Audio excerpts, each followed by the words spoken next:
நம்மையெல்லாம் ஆளாக்கிய பேரறிஞர் அண்ணா அவர்கள் தன்னுடைய இறுதி உயிர் போல எழுதியதுதான் மாநில சுயாட்சி கொள்கை. அவருடைய மறைவுக்கு பிறகு தமிழின தலைவர் கலைஞர் அவர்கள் மாநிலத்தில் சுயாட்சி, மத்தியில் கூட்டாட்சி என்பதை ஐம்பெரும் முழக்கங்களில் ஒன்றாக வடித்து தந்தார். அதனை முழுமுதல் கொள்கையாக ஏற்றுக்கொண்டுள்ள திராவிட முன்னேற்ற கழக ஆட்சியானது தமிழ்நாட்டுக்கு மட்டுமல்ல, இந்தியாவின் அனைத்து மாநிலங்களுக்கும் சேர்த்து இந்திய ஒன்றியத்துக்கே வழிகாட்டும் மாபெரும் முன்னெடுப்பை செய்ய தொடங்கும் வரலாற்று முக்கியத்துவம் கொண்ட நாள் இந்த நாள். பேரறிஞர் அண்ணாவின் தம்பியாக தலைவர் கலைஞரின் உடன்பிறப்பாக ஒன்றிய மாநில உறவுகள் குறித்த உயர்நிலைக் குழுவின் அறிக்கையின் முதல் பகுதியை இம்மாமன்றத்தில் வைக்க இருக்கிறோம். ஒரு மாநிலமாக நம் மக்கள் காணும் கனவுகளை முழுமையாக நிறைவேற்றும் அளவிற்கு நம்மிடம் அதிகாரங்கள் இல்லை. ஏனென்றால் மாநில உரிமைகள் வழங்கும் ஓர் ஒன்றிய அரசு அமையவில்லை. இருக்கின்ற அதிகாரத்தை வைத்துக் கொண்டுதான் சமூக ரீதியில், கல்வியில், சுகாதாரத்தில், பொருளாதாரத்தில், உட்கட்டமைப்பு வசதிகளில் முன்னேறி வருகிறோம். நில உரிமை, நிதி உரிமை உள்ளிட்ட பல கோரிக்கைகளுக்கு நாம் இன்னமும் கடுமையாக போராட வேண்டிய சூழல்தான் உள்ளது. எனவே எல்லா அதிகாரமும் கொண்டவைகளாக மாநில அரசுகளை மாற்றும் வகையில் அரசியலமைப்பு சட்டத்தில் திருத்தம் கொண்டு வர முயற்சிக்கும் சட்ட முன்னெடுப்புகளை நாம் தொடங்கக்கூடிய நாள் தான் இன்றைய நாள். மாண்புமிகு பேரவைத் தலைவர்களே, அனைத்து அதிகாரங்களையும் தன் வசம் வைத்துள்ள ஒன்றிய அரசு அவற்றை எதேச்சதிகார மனப்பான்மையோடு பயன்படுத்துவதோடு மாநில அரசுகளையும் மதிப்பதில்லை. எல்லாவற்றுக்கும் மாநில அரசுகள் ஒன்றிய அரசின் தயவை எதிர்பார்த்து காத்து கிடக்கின்றன. இன்னும் எத்தனை காலத்துக்குத்தான் அவர்கள் கொடுக்கும் இடத்தில் நாம் வாங்கும் இடத்தில் இருப்பது? இந்த நிலை மாற வேண்டும். இந்த பிரச்சனைகளுக்கு தீர்வு காண வேண்டும் என்ற நம்முடைய நோக்கத்துக்கான விடைதான் ஒன்றிய மாநில உறவுகள் குறித்த உயர்நிலை குழுவின் அறிக்கை. சுருக்கமாக சொன்னால், பூனைக்கு மணி கட்டியிருக்கிறோம். அனைத்து மாநிலங்களும் சுயாட்சியை பெற்றவையாக இருக்க வேண்டும். அனைத்து மாநிலங்களும் இணைந்து நடத்தும் கூட்டாட்சி அரசாக ஒன்றிய அரசு செயல்பட வேண்டும் என்ற நம்முடைய இந்த கொள்கைதான் மற்ற மாநிலங்களின் உள்ளத்துக்குள் இருக்கும், வெளியில் சொல்ல முடியாமல் தவிக்கும் கொள்கையாக இருக்கும். எனவே அனைத்து மொழிகள், இனங்கள், மதங்கள், பண்பாடுகள் உள்ளடக்கிய மாநிலங்களில் வாழும் மக்களை அவர்களது உரிமைகளோடு, உணர்வுகளோடு வாழ வைக்கும் உன்னதமான மாநில சுயாட்சி கொள்கையை அரசியல் எல்லைகளை கடந்து அனைவரும் தங்களது அரசியல் கொள்கையாக ஏற்றுக்கொள்ள வேண்டும் என்று இந்த மாமன்றத்தின் மூலம் நான் கேட்டுக்கொள்கிறேன்.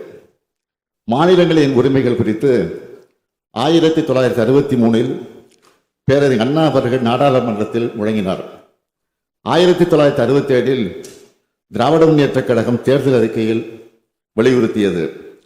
ஒன்றிய மாநில அரசுகளின் உறவுகளை ஆராய 1969 தலைவர் கலைஞர் அவர்கள் ஓய்வு பெற்ற நீதியரசர் P V. Rajamannar, doctor A. Lakshmanaswami Mudaliar, P. Chandra Reddy ஆகியோரை கொண்ட உயர்மட்ட குழுவை அமைத்தார். இந்திய நாடை திரும்பி பார்த்தது. அந்த குழு விரிவாக ஆய்வு செய்து 1971 தனது அறிக்கையை வழங்கியது.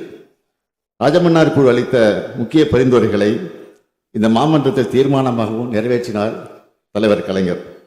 இதனைத் தொடர்ந்து ஒன்றிய மாநில அரசுகளுக்கு இடையேயான உறவுகளை மேம்படுத்திட ஒன்றிய அரசின் சார்பில் 1983 நீதியரசர் சர்க்காரியா தலைமையிலான ஆணையம், 2000 வெங்கடாசலையா ஆணையம், 2007 நீதியரசர் பூஞ்சிச்சி தலைமையிலான குழு ஆகியவை அமைக்கப்பட்டு அவற்றின் சார்பில் ஆயிரக்கணக்கான பக்கங்களை கொண்ட அறிக்கைகள் வழங்கப்பட்டும் எந்தவித முன்னேற்றமும் இல்லாமல் ஏமாற்றம் தொடர்கிறது. இன்னும் சொன்னால், மாநில அரசின் பட்டியலில் உள்ள முக்கிய ஆதாரங்களை கூட அடுத்தடுத்து ஒத்திசைவு பட்டியலுக்கு படைமாற்றம் செய்யும் பணிகளே இன்றைய ஒன்றிய அரசால் விரைவாக மேற்கொள்ளப்பட்டு வருகின்றன. மாநிலங்களின் உரிமைகளை ஒவ்வொன்றாக பறிக்கப்பட்டு மாநில மக்களின் அடிப்படை உரிமைகளையே ஒன்றிய அரசிடம் போராடி பெற வேண்டிய இக்கட்டான நிலையில் இருக்கிறோம். ஒன்றிய நிதிக்குழுவின் பரிந்துரை அடிப்படையில் மாநிலங்களுக்கு பகிரப்படும் நிதியானது தொடர்ந்து செம்மையான முன்னெடுப்பு நடவடிக்கைகளால் பொருளாதாரத்தில் முன்னேறியுள்ள மாநிலங்களின் பங்களிப்பிற்கு ஈடாக அல்லாமல் குறைவாக பகிரப்படுகிறது. இதனை அடுத்துத்தான் இத்தகைய இக்கட்டான சூழலில் கூட்டாட்சி கருத்துக்களை வலியுறுத்தும் வகையிலும் ஒன்றிய மாநில அரசுகளின் உறவுகளை கொள்கைகளை மேம்படுத்திடவும் இந்திய அரசமைப்பு சட்டத்தின் விதிக்கூறுகள், நடைமுறையில் உள்ள சட்டங்கள், ஆணைகள் ஆகியவற்றை அனைத்து நிலைகளிலும் ஆராய்ந்து மதிப்பீடு செய்திடவும் மற்றும் அதற்குரிய நடவடிக்கைகளை அரசுக்கு பரிந்துரை செய்திடவும் உயர்மட்ட அளவிலான குழு ஒன்றின் அமைப்பது என தமிழ்நாடு அரசு முடிவெடுத்தது.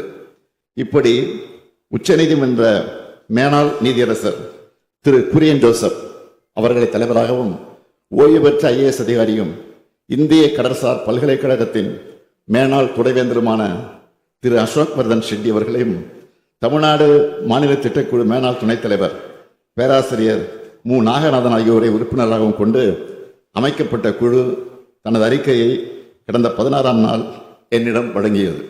மாண்புமிகு பேரவைத் தலைவர்கள் மூலமாக மாண்புமிகு பேரவை உறுப்பினர்களுக்கும் தமிழ்நாட்டு மக்களுக்கும் இந்தியாவின் பல்வேறு மாநிலங்களுக்கும் ஒன்றிய அரசுக்கும் நான் சொல்லிக் கொள்வது, மாநில சுயாட்சி வேண்டும், ஒன்றியத்தில் கூட்டாட்சி மலர வேண்டும். இது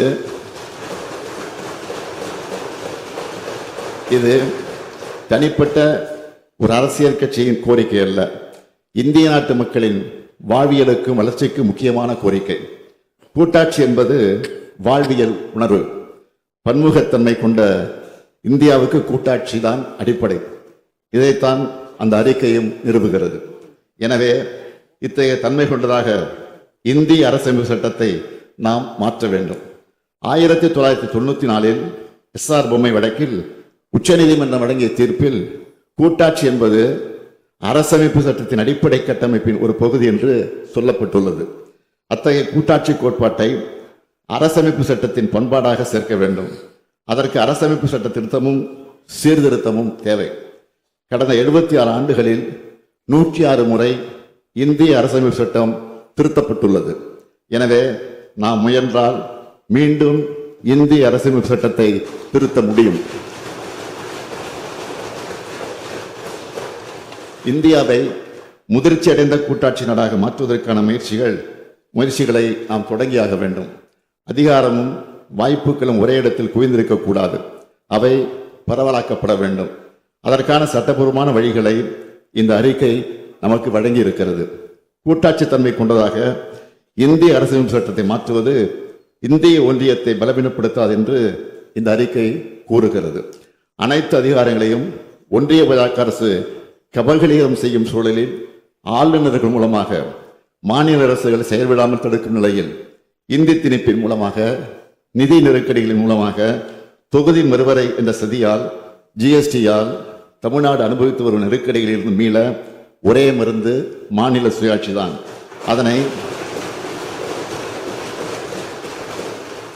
அதனை அரசமைப்பு சட்ட திருத்தத்தின் மூலமாக மட்டுமே அடைய முடியும். இந்திய நாடாளுமன்றத்தின் மக்களவையிலும் மாநிலங்களவையிலும் இந்த கொள்கைக்கான வலிமையான ஆதரவு தெரிவிக்கும் ஜனநாயக சக்திகள் அதிகமாக இருக்கிறார்கள். எண்ணிக்கையாலும் எண்ணங்களாலும் அதிகமாக இருக்கிறார்கள். அவர்களை ஒன்று திரட்ட வேண்டும். எனவே இந்தியாவில் உள்ள அனைத்து அரசியல் இயக்கங்களுக்கும் இந்த அறிக்கை அனுப்பி வைக்கப்படும் என்பதை தெரிவித்துக் கொள்கிறேன். ஒன்றிய அரசும் மாநிலங்களும் போட்டியாளர்கள் அல்ல, இருவரும் பொதுவான ஒரு அமைப்பின் பங்குதாரர்கள்.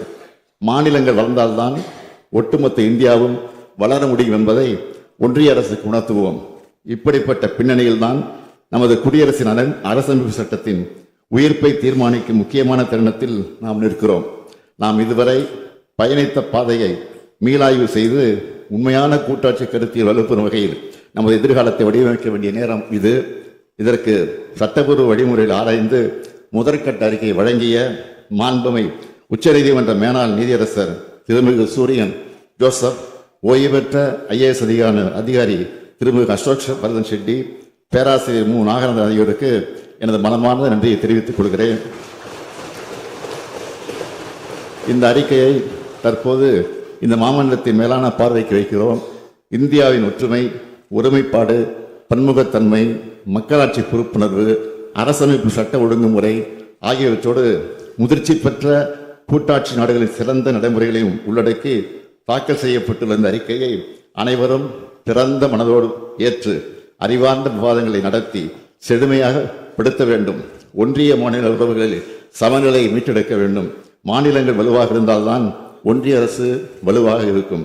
மாநிலங்களால் தான் நாட்டு வளர்ச்சியும் பெருமையும் வளர்ச்சியும் அடையும். கூட்டாட்சி கருத்தில் என்பது மாநிலங்களுக்கான சலுகை அல்ல, நாட்டிற்கான பாதுகாப்பு அரண். இதையெல்லாம் ஒன்றிய ஆட்சியாளருக்கு உணர்த்தி கொண்டே இருக்க வேண்டும். கொட்ட கொட்ட புனியக்கூடியவர்கள் அல்ல நாம். பேரறிஞர் பெருந்தை அண்ணாவின் உயிருக்கு உயிர் கொடுப்போம். தலைவர் கலைஞரின் 50 முழக்கத்தை நிறைவேற்றி காட்டுவோம். நாம் தான் இதை செய்ய வேண்டும். நம்மை விட்டால் இதை செய்ய யாரும் இல்லை.